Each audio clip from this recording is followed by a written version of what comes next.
નમસ્કાર, આપ જોઈ રહ્યા છો ગુજરાત ફર્સ્ટ. આપની સાથે હું નવીન દાફડા. શહીદ દિન નિમિત્તે અમદાવાદના સાણંદમાં વીરાંજલિ 2.5 કાર્યક્રમનું આયોજન. સતત 19મા વર્ષે વીરાંજલિ કાર્યક્રમનું ભવ્ય આયોજન કરવામાં આવ્યું છે. શહીદોના પરિવારોનું વીરાંજલિ કાર્યક્રમમાં સન્માન કરવામાં આવ્યું છે. સીએમ ભૂપેન્દ્રભાઈ પટેલ વીરાંજલિ કાર્યક્રમમાં ઉપસ્થિત રહ્યા. મંત્રી, ધારાસભ્યો અને મોટી સંખ્યામાં ભાજપના આગેવાનો આ વીરાંજલિ કાર્યક્રમમાં હાજર રહ્યા છે. ગુજરાત ફર્સ્ટ ન્યૂઝ ચેનલના ચેનલ હેડ ડોક્ટર વિવેક કુમાર ભટ્ટ પણ અહીં ઉપસ્થિત રહ્યા છે. દેશભક્તિના શૌર્ય ગીતો અને વીરતાપૂર્ણ વાણી દ્વારા શ્રદ્ધાંજલિ શહીદોને આપવામાં આવી છે. આ વીરાંજલિ કાર્યક્રમમાં વંદે માતરમના 150 વર્ષ પૂર્ણ થવાના અવસરે ભવ્ય આયોજન કરવામાં આવ્યું છે. વીરાંજલિનું કાર્યક્રમમાં કીર્તિદાન ગઢવી, સાઈરામ દવે, માયાભાઈ આહિર હાજર રહ્યા. રાજભા ગઢવી અને અલ્પાબેન પટેલ જેવા કલાકારો પણ આ કાર્યક્રમમાં ઉપસ્થિત રહ્યા.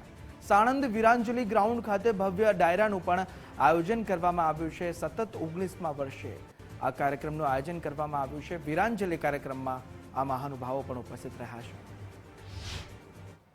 23 માર્ચ ભગતસિંહ સુખદેવ રાજગુરુનો શહીદ દિવસ. 365 દિવસમાંથી એક પણ દિવસ એવો નથી જે દિવસે માં ભારતીયને આઝાદી અપાવવા માટે કોઈ ને કોઈ ભારતનો લાલ શહીદ ન થયા હોય.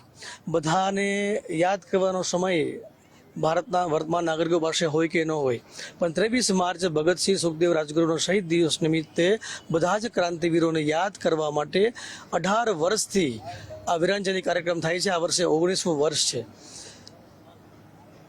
જે ક્રાંતિવીરો દેશ માટે બલિદાન આપીને દેશને આઝાદી અપાવી છે, એમના જીવનમાંથી પ્રેરણા લઈને વર્તમાન પેઢી દેશ માટે જીવતા શીખે.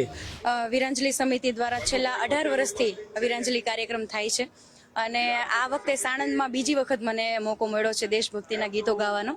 અને ખાસ મારા પરમ આદરણીય સાઈરામભાઈ દવે, જેમણે ખૂબ સરસ મજાના ગુજરાતી ગીતો, દેશભક્તિ ગીતો લખ્યા છે. તો આ મંચ ઉપરથી પહેલી વખત એવું થશે કે ગુજરાતી ઘણા બધા એવા ગીતો છે જે હજી આ મંચ ઉપરથી રજૂ નથી થયા.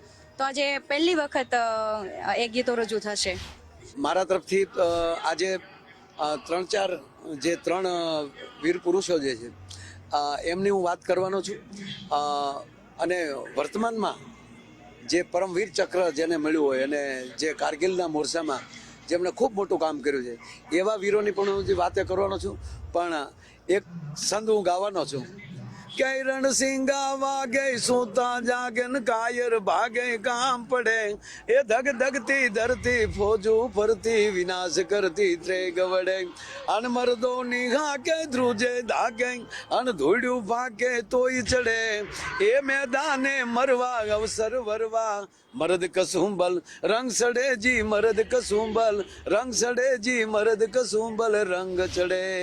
વીરાંજલિ સમિતિ દ્વારા આ 18 વર્ષ પૂરા થયા અને 19મા વર્ષમાં આ શરૂઆત. અને મા ભૌમ માટે જેણે બલિદાન આપ્યું છે, મા ભૌમ માટે જે માટીમાં માટી મળી ગયા ત્યાં સુધી એમણે એની રાષ્ટ્રભાવના છે એ જીવતી રાખી અને ગયા પછી પણ દરેક આપણા ભારતીયોમાં જીવતી રહી એના માટે એણે એના જીવ આપ્યા છે.